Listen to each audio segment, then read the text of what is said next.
যে শবে বারাত। শবে এই শব্দের অর্থ সব, ফার্সি শব্দ, অর্থ হইল রাত। বারাত এটা আরবি শব্দ, অর্থ হইল কর্তন করা, কেটে দেওয়া। তো মূলত এই রাত্রে বান্দার অগণিত গুনাহ কর্তন করে আল্লাহ তাআলা বান্দাকে পূর্ণ মাফ করে দেয়। এই জন্য এটাকে শবে বারাত বলে, লাইলাতুল বারাত বলে। এটাকে লাইলাতুর রাহমা, রহমতের রাতও বলে, যেহেতু আল্লাহ তাআলা অফুরন্ত রহমত এই রাতে বর্ষণ করে। এটাকে আপনার লাইলাতুল বারাকা, বরকতের রাতও বলে, যেহেতু এই রাতে আল্লাহ তাআলা অফুরন্ত বরকত তার বান্দাদের জন্য দান করেন।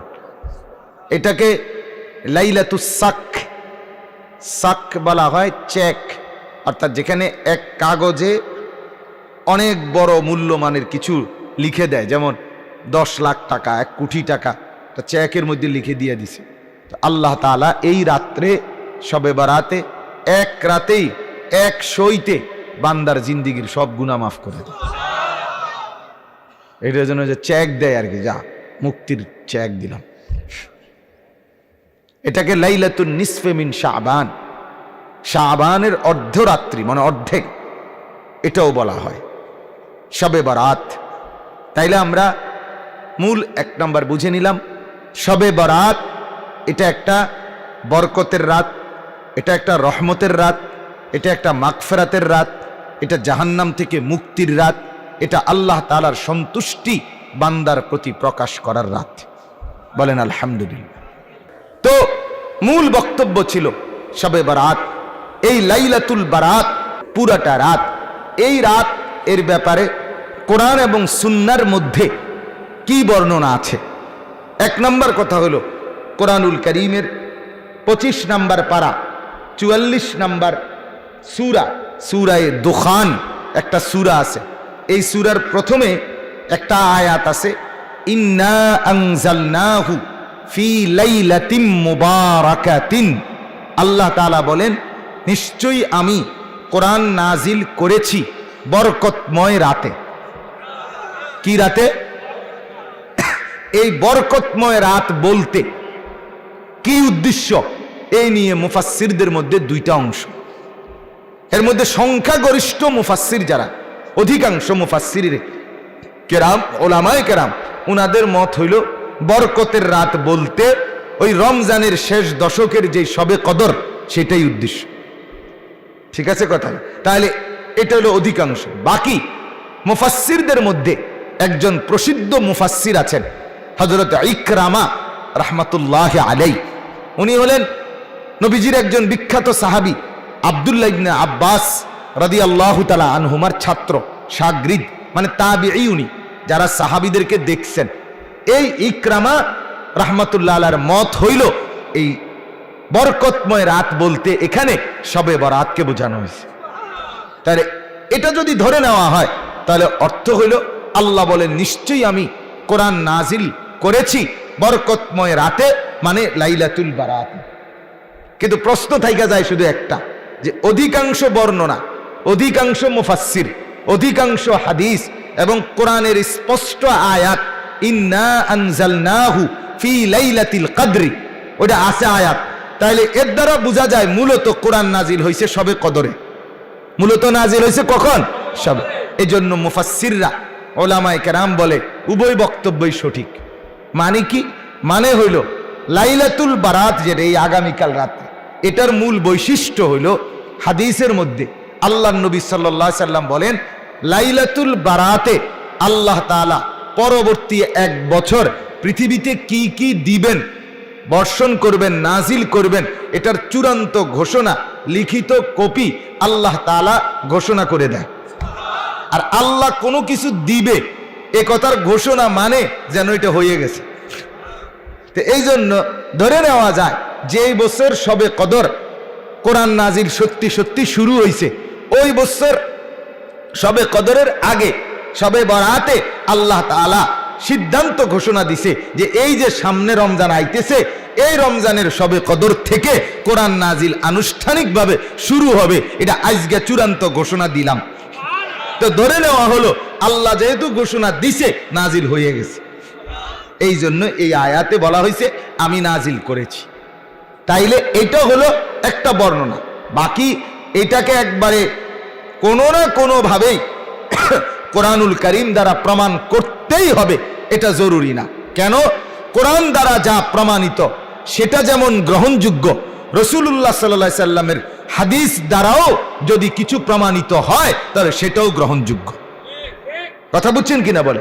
এখন হাদিস দ্বারা শবে বরাতের ফজিলত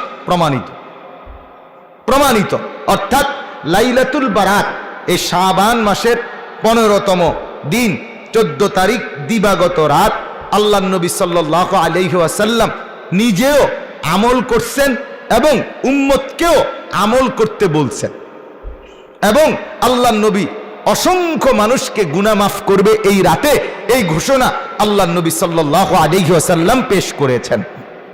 অতএব এই হাদিসগুলোর বর্ণনা, হাদিসগুলো তিরমিজি শরীফে এই সম্পর্কে হাদিস আছে, ইবনে মাজাহ শরীফের মধ্যে হাদিস আছে, সহিহ ইবনে হিব্বান এই কিতাবের মধ্যে সহিহ হাদিসও আছে। হযরত আবু মুসা আশআরী রাদিয়াল্লাহু তাআলা আনহু থেকে বর্ণিত, আল্লাহর নবী সাল্লাল্লাহু আলাইহি ওয়াসাল্লাম বলেন, যখন শাবানের অর্ধরাত্রি হয় তো ওই দিন রাত্রে আল্লাহ তাআলা প্রথম আসমানে নেমে আসে এবং ফায়াগফিরু লিজামিই খালকি, আল্লাহ তার সব বান্দা যারা তওবা করে মাফ চায় আল্লাহ তাদেরকে মাফ করে দেয়, ইল্লা লিমুশরিক আও মুশাহিন। হ্যাঁ, নবীজি ওই হাদিসে বলছে যারা মুশরিক তাদেরকে আল্লাহ মাফ করে না, যারা হিংসা বিদ্বেষকারী আল্লাহ তাদেরকে মাফ করেন, হিংসুককে মাফ করেন, হিংসুককে মাফ করেন। হিংসা এত জঘন্য, হিংসা শবে বরাতের রাতেও হিংসুক মাফ পায় না। তারা বিল্ডিং তো শুরু করে লাইলো কি তারে, আরে আরে আরে কিরে সাদের কামতো করে হিংসুক। তুই বেড়া একটা, তুই যদি এই ফালতু কথায় চিন্তায় সময় না কাটাইতি তাহলে তুই নিজের বাড়িতে কমপক্ষে বাঁশ গাড়তে পারলি না। হেতে সাদ দিয়ালার হায় হায় আরে তে আরে করতে রাইয়ে তারা টেয়া, তারা দিন দোতলার কাম ধরছে। কেন এগুলো বলতেছো তুমি? সে দোতলার কাম ধরুক নাহলে 6 তলার কাম ধরুক, তোর সমস্যা কি বেটা? তোমার অসুবিধাটা কি? তুমি নিজের ফিকির করো। যেন হিংসুক, আল্লাহর নবী বলেন শবে বারাত ওই রাতেও সে মাফ পায় না। নাউজুবিল্লাহ, নাউজুবিল্লাহ। আল্লাহ তাআলা আমাদেরকে বুঝার তৌফিক দান করেন। আমার বাপ রাসূলুল্লাহ সাল্লাল্লাহু আলাইহি ওয়াসাল্লাম হযরত আলী থেকে বর্ণিত, নবীজি বলছেন যখন শবে বারাত ওই রাত আসবে তোমরা রাত্রি জেগে কুমু লাইলাহা, রাত্রি জেগে তোমরা বন্দিগি করিও, ওয়াসুমু নাহারাহা, এবং দিনের বেলায় রোজা রাখো। তাহলে এই হিসাবে আমাদের জন্য করণীয় হলো রাত্রি জেগে ইবাদত করা, দিনের বেলা নফল রোজা রাখা। এখন আপনাদের কাছে আমি লম্বা করতে চাচ্ছি না সময় না থাকাতে, মূল একটা কথা বুঝাই, এতটুকু বুঝেন আপনারা। অনুরোধ আমার, একজন হইলে একজনই মাইনেন, সেটা হলো শবে বরাত মূলত নবীজি বলছেন ইবাদতের রাত, গুনাহ মাফের রাত। তোমাদের জন্য রাত্রি জেগে ইবাদত করো, এটা বলছে নবীজি। অতএব শবে বরাত কোনো উৎসব না, শবে বরাত কোনো অনুষ্ঠান না, শবে বরাত খালেস নফল ইবাদতের রাত। আপনি নফল ইবাদত করবেন, অর্থাৎ আপনি জিকির করবেন, আপনি নফল নামাজ পড়বেন, কোরআন তেলাওয়াত করবেন, তওবা করবেন, দোয়া করবেন, কান্নাকাটি করবেন, একাকী গোপনে গিয়ে কবর জিয়ারত করবেন, নিজে সারা রাত যদ্দুর শরীরে কুলায় আপনার নফল নামাজ পড়তে থাকবেন, আল্লাহকে ডাকতে থাকবেন। শুধুই আপনি আর আপনার আল্লাহ, এই দুইজনের মধ্যে সম্পর্ক গড়া, এর নাম হচ্ছে শবে বরাত। কিন্তু দুর্ভাগ্য আর আফসোসের ব্যাপার হলো আমরা সেখান থেকে সরে গিয়ে শবে বরাতকে অনুষ্ঠান বানায় নিয়েছি। শবে বরাত কি এখন অনুষ্ঠান? শবে বরাত হলো উৎসব। শবে বরাত পালন করে কেমনে পালন করে? এশার নামাজের পরে হুজুরে 1.5 থেকে 2 ঘন্টা ওয়াজ করবে, এরপরে লম্বা মুনাজাত দিবে, এরপরে প্রত্যেকের হয় 1 ফোঁটলা জিলাফি অথবা 1 প্যাকেট বিরিয়ানি অথবা 1 শান্তি ওই যে মাটির এগুলা করে খিচুড়ি খাইবে।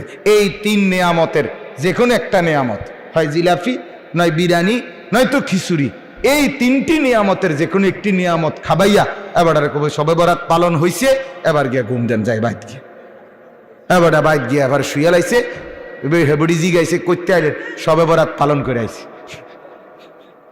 শবে বরাত কি করে আসছে? আমরা পালন করে আসছে। তা আপনারা যে হুজুরে 1.5 ঘন্টা লাগাইয়া বুঝাইলো যে এই রাত ইবাদতের রাত, আপনি যে খিচুড়ি খাইয়া শুইয়া লাইলেন, আর এইভাবে আপনারা কয়শো বছর বুঝাইলে এরপর থেকে আপনি ইবাদত শুরু করবেন, সেটা কনসে? কথা বুঝেন নাই আমার। এই জন্য আমি আমার মসজিদে বলছি জুম্মার দিন যে আপনারা আমার থেকে এটা বুঝলেন কি না, এটা কোন যে সবে বরাত বুঝছেননি? কহ হুজুর বুঝছি।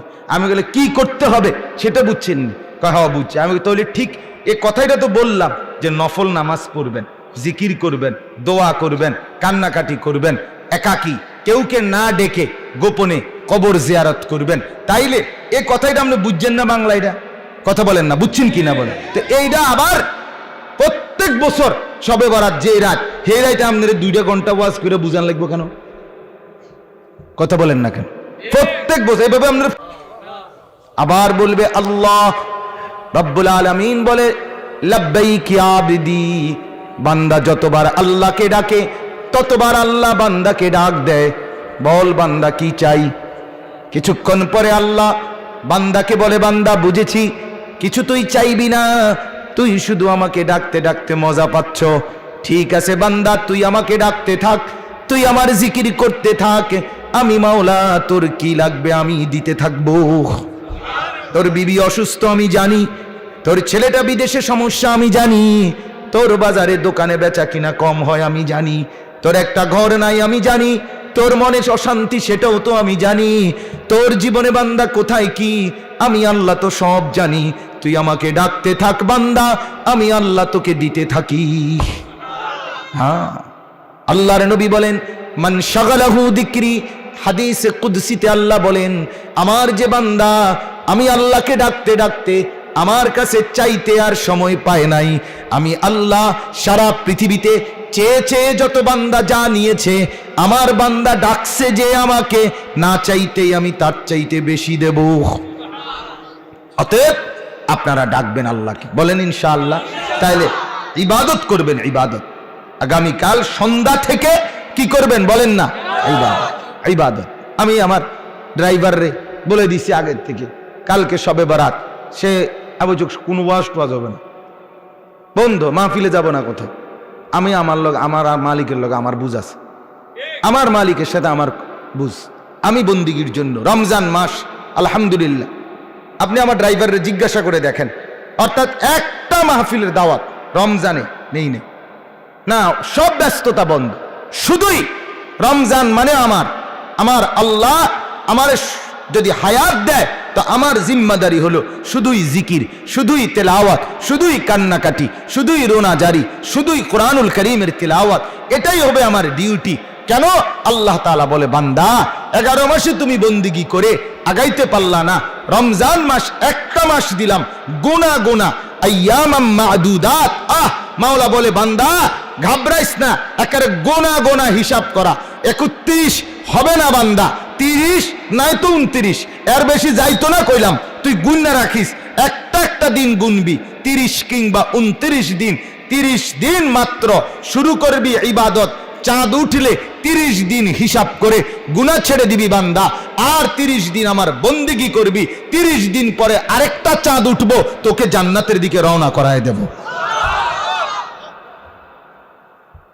হ্যাঁ, 1 মাসে তুই মুত্তাকি হবি, 1 মাসেই জান্নাতি হবি। বলেন আলহামদুলিল্লাহ, বলেন আলহামদুলিল্লাহ। অতএব রমজান কলিজা দিয়া বুঝার মতো মাস, ইবাদতের মাস। অতএব আপনারা আমরা প্রত্যেকেই ফিকির করেন, আমার বাপ আখিরাতের নাজাত ছাড়া বান্দার কোনো উপায় নাই, জাহান্নামের আযাব সইতে পারবেন না বাপ।